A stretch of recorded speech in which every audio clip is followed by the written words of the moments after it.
June 4th, 1942, do 600 hours, Pacific Ocean, 1,300 miles northwest of Honolulu.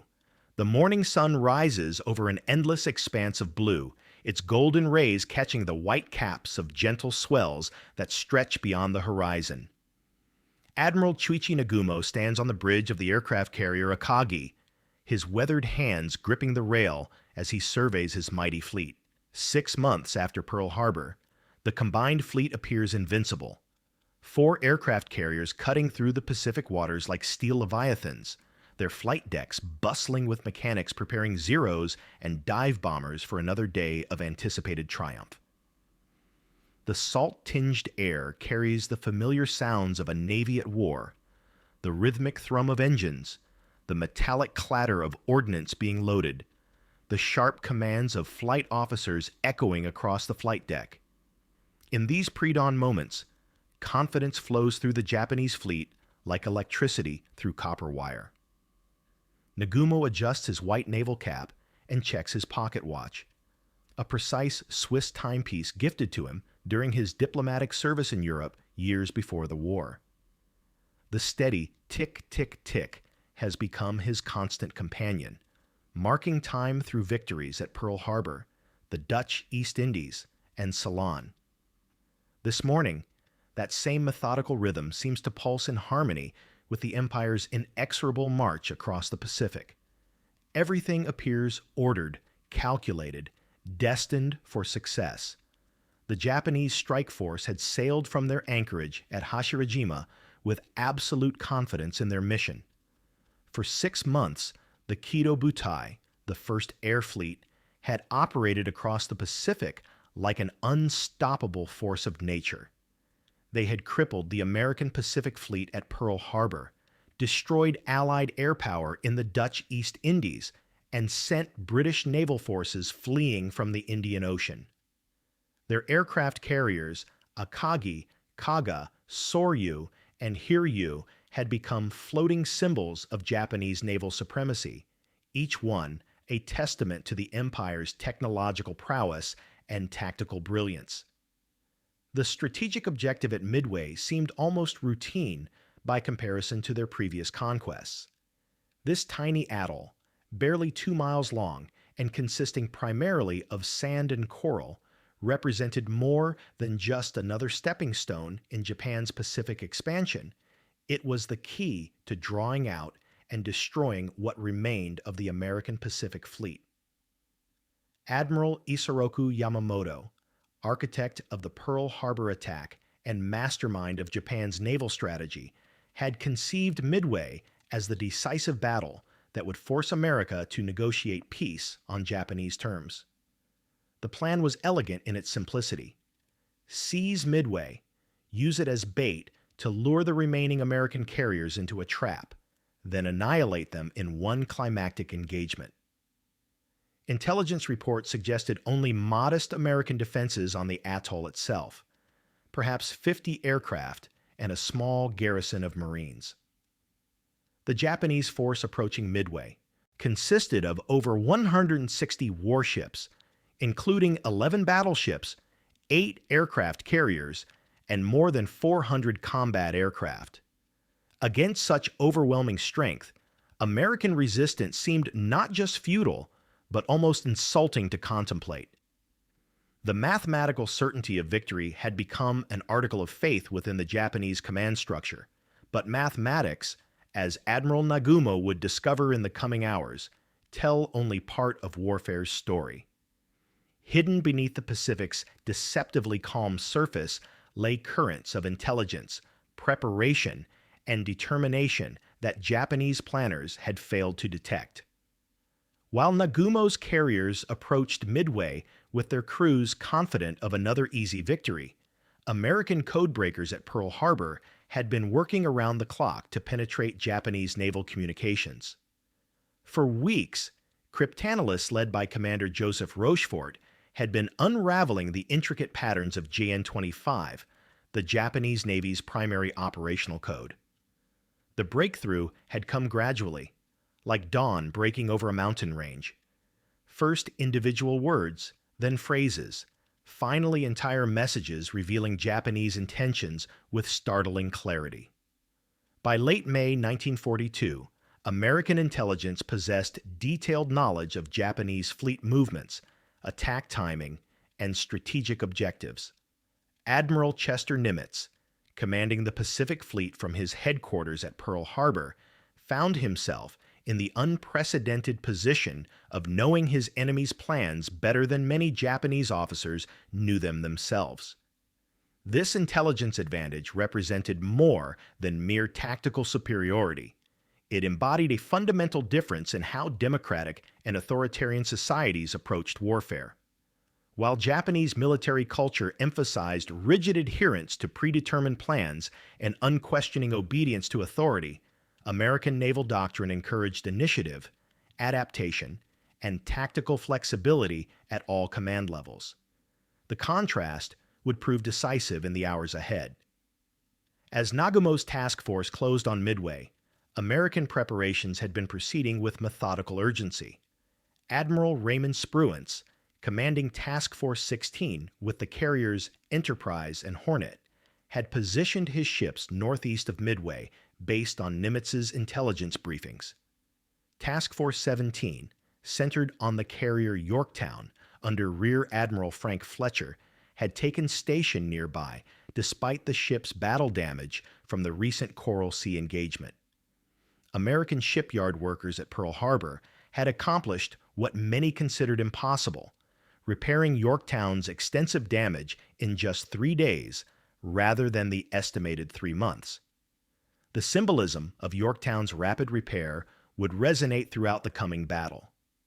Where Japanese military culture viewed damaged equipment as shameful evidence of failure, American industrial democracy treated such challenges as problems to be solved through innovation and collective effort.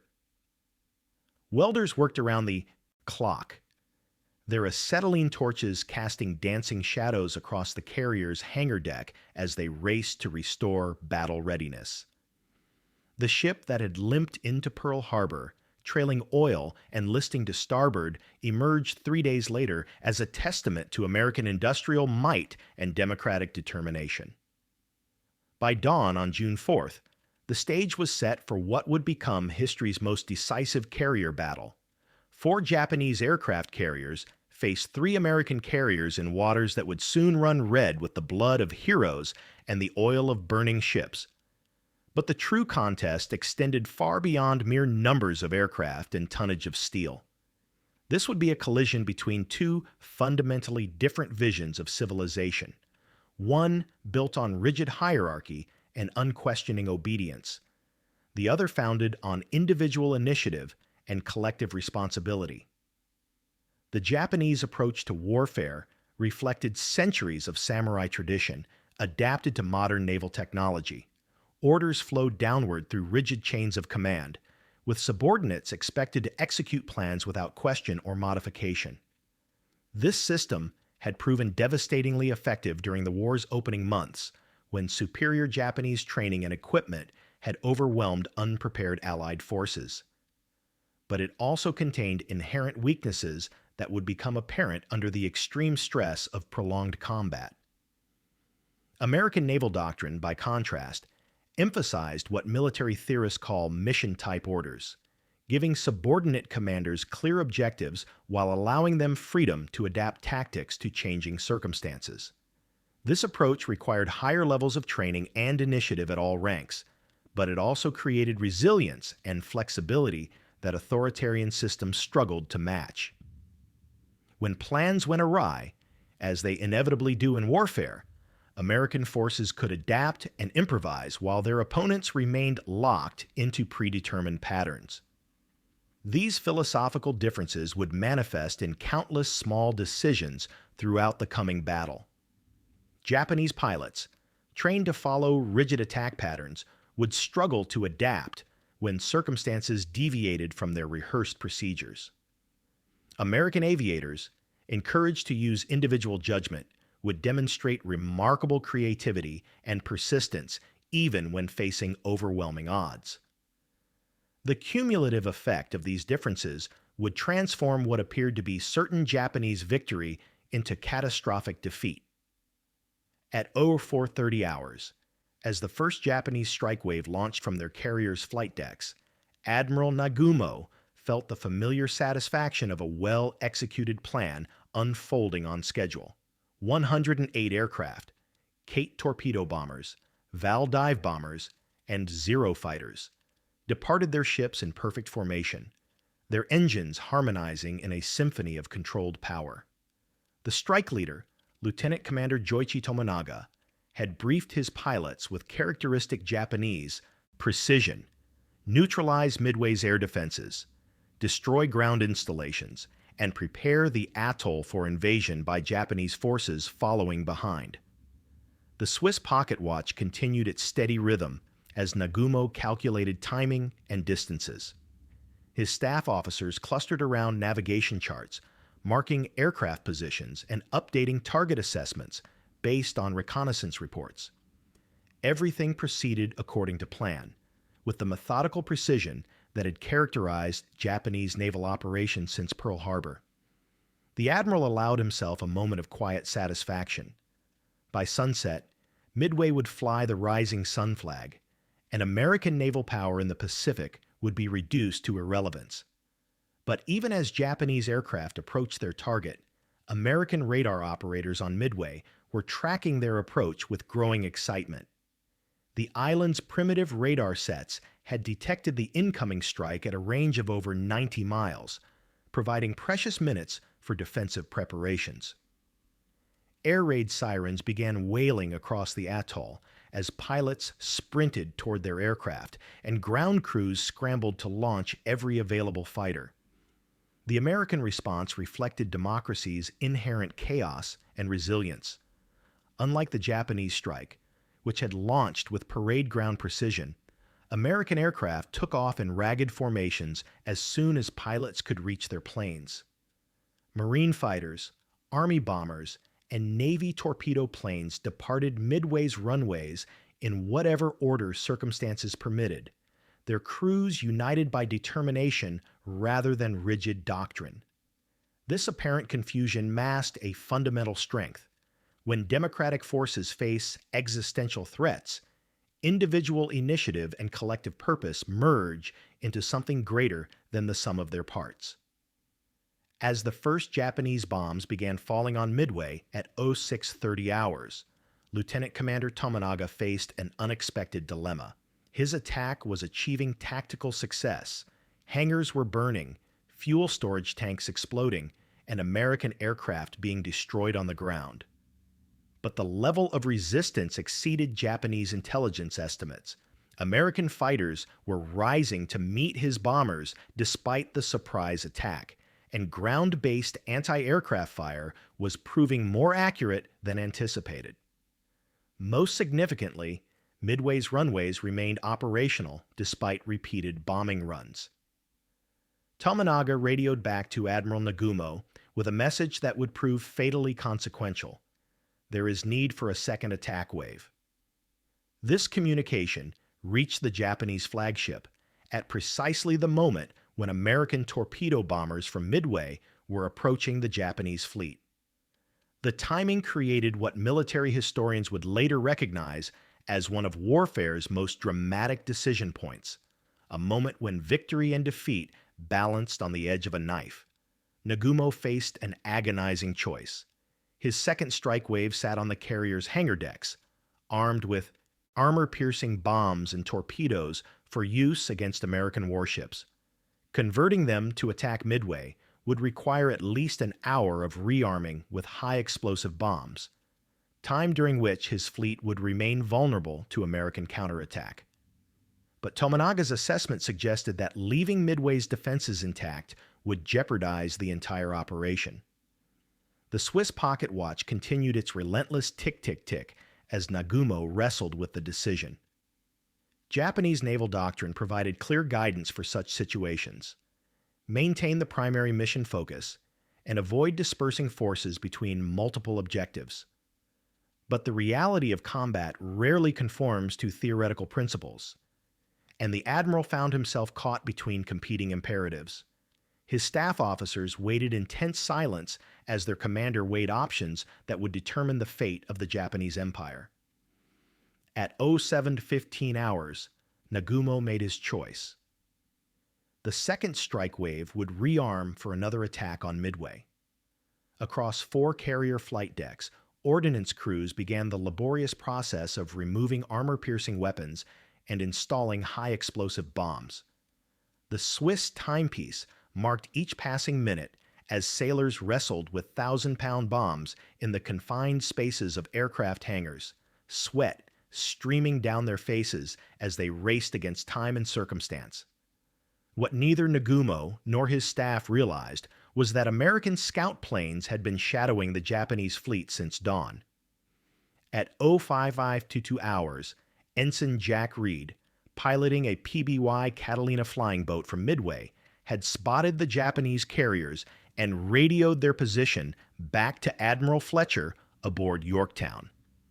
The message: enemy carriers bearing 320 degrees, distance 180 miles, had galvanized American forces throughout the Central Pacific.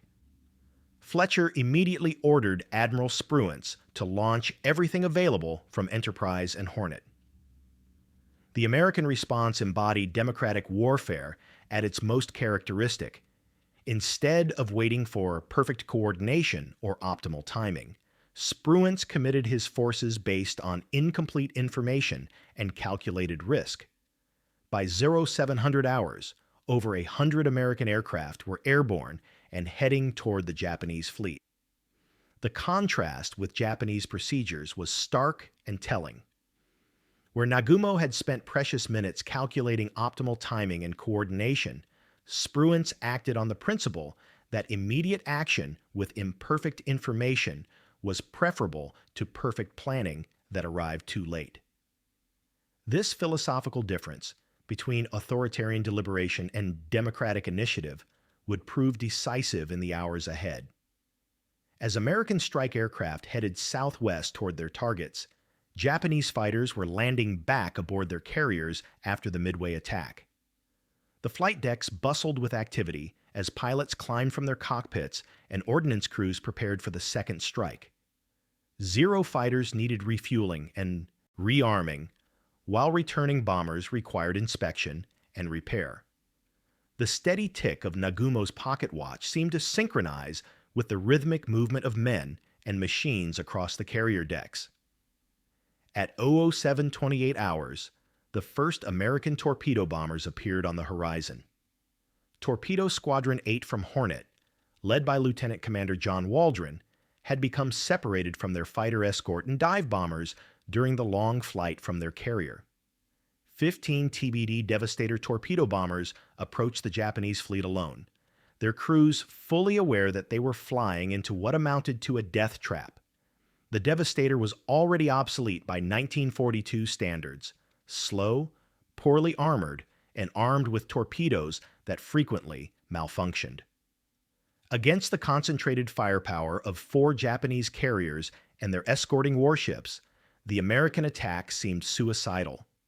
Japanese Zero fighters fell upon the lumbering torpedo bombers like hawks attacking pigeons, their 20-meter cannons and machine guns ripping through aluminum fuselages with devastating effect.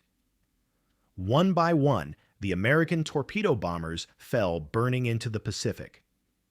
Lieutenant Commander Waldron's aircraft was among the first shot down, the squadron leader dying at his controls as his Devastator cartwheeled into the sea. Within minutes, 14 of the 15 aircraft had been destroyed, their crews dead or dying in the oil-slicked waters around the Japanese fleet. Only Ensign George Gay survived, floating in his life jacket among the wreckage, while Japanese ships steamed past him toward what their crews assumed would be certain victory. The destruction of Torpedo Squadron 8 seemed to confirm Japanese expectations of easy victory. Admiral Nagumo's staff officers exchanged satisfied glances as they watched the last American aircraft disappear beneath the waves. The enemy attack had been not just repulsed, but annihilated, providing dramatic evidence of Japanese tactical superiority. Surely no rational commander would continue attacking after such devastating losses. But American democracy had never been accused of excessive rationality. Even as Torpedo Squadron 8 was being destroyed, more American torpedo bombers were approaching from different directions. Torpedo Squadron 6 from Enterprise and Torpedo Squadron 3 from Yorktown pressed home their attacks despite witnessing the fate of their predecessors. Like their comrades from Hornet, these aviators faced overwhelming odds with antiquated equipment and insufficient fighter support. The second wave of American torpedo attacks met the same fate as the first. Japanese fighters and anti-aircraft fire carved through the attacking formations with mechanical precision, sending aircraft after aircraft spinning into the Pacific. Of 41 American torpedo bombers that attacked the Japanese fleet that morning, only 6 would return to their carriers. The human cost was staggering. Over 80 American aircrew dead or missing, their sacrifice seemingly purchased with nothing more than temporary Japanese ammunition expenditure. Yet their attacks had achieved something far more significant than tactical damage. By approaching from multiple directions over the course of nearly an hour, the American torpedo bombers had forced Japanese combat air patrol fighters down to sea level, where they burned precious fuel, chasing slow-moving targets. More importantly, the attacks had disrupted Japanese operational timing at the precise moment when coordinated response was most critical. At 0918 hours, as the last American torpedo bomber fell burning into the sea, Admiral Nagumo finally received the intelligence report that should have reached him hours earlier. A Japanese scout plane reported American carrier forces northeast of Midway, exactly where Admiral Spruance had positioned them based on superior intelligence about Japanese intentions. The message reached Nagumo just as his crews were completing the complex process of rearming aircraft for the second Midway strike. The Swiss pocket watch seemed to accelerate its rhythm as Nagumo grappled with this devastating news. American carriers within striking distance meant that his fleet faced imminent attack from forces he had not known existed. The second Midway strike would have to be canceled, and his aircraft rearmed yet again, this time with armor-piercing bombs and torpedoes for use against enemy warships. But the rearming process would require at least another hour, during which his fleet would remain vulnerable to American attack.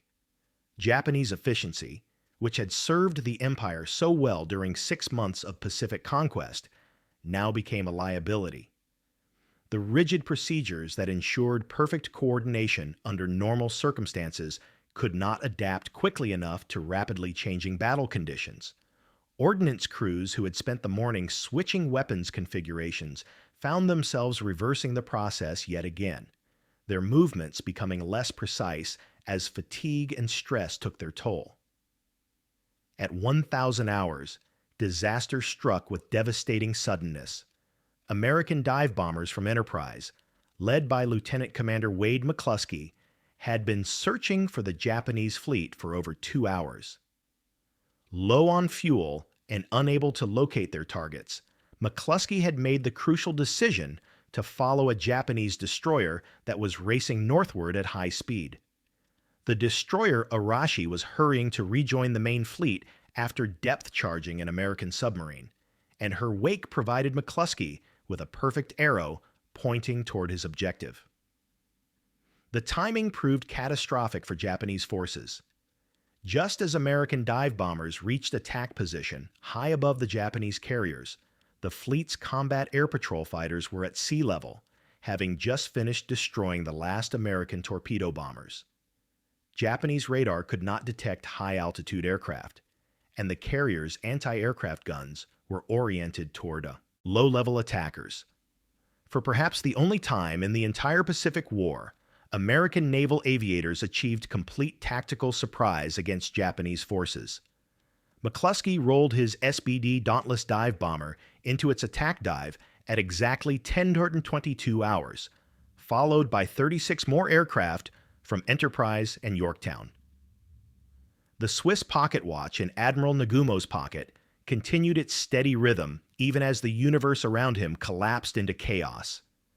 American bombs began exploding across the flight decks of Akagi, Kaga, and Soryu with devastating effect, igniting fuel lines, detonating ammunition magazines, and turning proud warships into floating pyres. The scene aboard the Japanese carriers transcended normal descriptions of combat. Aircraft loaded with fuel and bombs created secondary explosions that ripped through steel bulkheads like tissue paper. Sailors caught on the flight decks were incinerated instantly, while those below decks found themselves trapped in flooding compartments as seawater poured through bomb-damaged hulls. The methodical precision that had characterized Japanese naval operations for 6 months dissolved into pandemonium as damage control parties struggled against overwhelming destruction. Admiral Nagumo stood on Akagi's bridge as his flagship died around him. The carrier's flight deck, which had launched the Pearl Harbor attack just 6 months earlier, now resembled a vision of hell. Burning aircraft cast dancing shadows across twisted steel, while the screams of wounded sailors mixed with the roar of uncontrolled fires. The Swiss pocket watch continued its relentless tick-tick-tick, marking seconds that stretched into eternity as the Admiral witnessed the destruction of everything he had spent his career building. The transformation was as complete as it was sudden. At 10:20 hours, the Kido Butai had been the most powerful naval force in the Pacific, its 4 carriers capable of projecting Japanese power across thousands of miles of ocean. By 10:30 hours, 3 of those carriers were burning wrecks, their flight decks collapsed, and their aircraft destroyed. The mathematical certainty of Japanese victory had been replaced by the stark reality of catastrophic defeat. Across the Pacific, the symbolic implications of the disaster resonated far beyond mere tactical considerations. The Japanese carriers burning at Midway represented more than warships. They embodied the technological and spiritual superiority that had justified Japan's aggressive expansion across Asia and the Pacific. Their destruction in a matter of minutes suggested that perhaps the empire's divine destiny was not as inevitable as its leaders had proclaimed. The lone surviving Japanese carrier, Hiryu, launched a desperate counterattack that succeeded in damaging Yorktown but could not reverse the battle's fundamental outcome. By late afternoon, American dive bombers had found and destroyed Hiryu as well, completing the annihilation of Japan's premier naval striking force. 4 aircraft carriers that had dominated the Pacific for 6 months now lay beneath its waves, their crews dead or struggling in oil-soaked waters while American rescue ships approached to collect survivors. The Swiss pocket watch that had marked time through Japanese triumph now recorded the Empire's most devastating defeat. Admiral Nagumo, transferred to a destroyer after Akagi's abandonment, stared back at the smoke columns rising from his sunken fleet. The steady tick-tick-tick that had once synchronized with Japanese confidence now seemed to echo the funeral drums of imperial ambition. As the sun set over the Pacific on June 4, 1942, the strategic balance of World War II had shifted permanently. Japan's elite naval aviators, trained over years of intensive preparation and combat experience, lay dead in the depths of the Pacific. Their replacements would never achieve the same level of skill or experience, condemning Japanese naval aviation to steady decline throughout the remainder of the war. The Kido Butai, which had seemed invincible just 12 hours earlier, existed now only in memory and on the ocean floor. The American victory at Midway represented more than tactical success. It demonstrated the inherent resilience of democratic systems under extreme stress. Where authoritarian military structures crumbled when their rigid plans encountered unexpected resistance, American forces had adapted and overcome through individual initiative and collective determination. The torpedo bomber crews who flew to certain death, the dive bomber pilots who persisted despite fuel shortages, and the intelligence officers who broke Japanese codes all contributed to a victory that transcended mere military achievement. In the weeks that followed, American industrial capacity would begin producing replacement aircraft and training new pilots at rates that Japanese planners had never imagined possible. The democratic society that Axis powers had dismissed as soft and decadent proved capable of mobilizing resources and energy on a scale that authoritarian systems could not match. Factories that had produced automobiles and consumer goods transformed themselves into arsenals of democracy, while training programs expanded to accommodate thousands of new aviators eager to carry the war to Japanese forces throughout the Pacific. The symbolic power of American abundance would manifest itself in countless ways throughout the remainder of the war. Japanese prisoners of war, expecting brutal treatment based on their own military practices, instead found themselves provided with adequate food, medical care, and recreational activities. American field rations, dismissed by Axis propaganda as evidence of decadent luxury, sustained fighting forces across multiple theaters while maintaining morale and combat effectiveness. Even small gestures, sharing chocolate bars with liberated civilians or providing medical supplies to enemy wounded, reinforced the ideological contrast between democratic generosity and authoritarian brutality. The Swiss pocket watch that had marked Admiral Nagumo's confidence through 6 months of victory would continue ticking through 3 more years of steadily mounting defeat. Each passing second brought Japan closer to ultimate surrender, as American forces advanced across the Pacific with gathering momentum. The carriers that had dominated the ocean from Pearl Harbor to Ceylon were replaced by hastily converted merchantmen crewed by barely trained pilots, while American shipyards launched new fleet carriers at monthly intervals. The transformation of Japanese expectations proved as complete as their military defeat. The empire that had believed itself destined to rule Asia found itself reduced to desperate defensive measures, its cities burning under American bombs while its armies retreated on every front. The divine wind that was supposed to protect Japan from foreign invasion manifested itself instead as the radioactive clouds rising over Hiroshima and Nagasaki, bringing final surrender and ending the dream of Japanese hegemony forever. In those terrible 6 hours on June 4th, 1942, the course of history had pivoted on decisions made in minutes and executed in seconds. The steady rhythm of time itself had become a weapon in democracy's arsenal, as American adaptation and flexibility overcame Japanese precision and planning. The tick-tick-tick of measured seconds had recorded not just the destruction of 4 aircraft carriers, but the collapse of an entire worldview built on assumptions of racial superiority and imperial destiny. The waters of the Pacific, which had reflected the rising sun of Japanese ambition on that June morning, closed over the wreckage of authoritarian dreams as the sun set on the empire's brief moment of supremacy. In the silence that followed the guns, broken only by the cries of survivors and the steady rhythm of time itself, a new chapter in human history had begun, one written not in the rigid characters of imperial decree, but in the flowing script of democratic resilience and the unbreakable human spirit that refuses to yield to tyranny. The lesson of Midway echoes through the decades that followed, a reminder that no military advantage can overcome the fundamental strength of free peoples defending their liberty. In those 6 hours, when 4 carriers burned and sank, the true power of democracy revealed itself, not in the perfection of its plans, but in its capacity to adapt, endure, and ultimately prevail against any enemy that dares challenge the sacred principle that all human beings are created equal and endowed with unalienable rights to life, liberty, and the pursuit of happiness.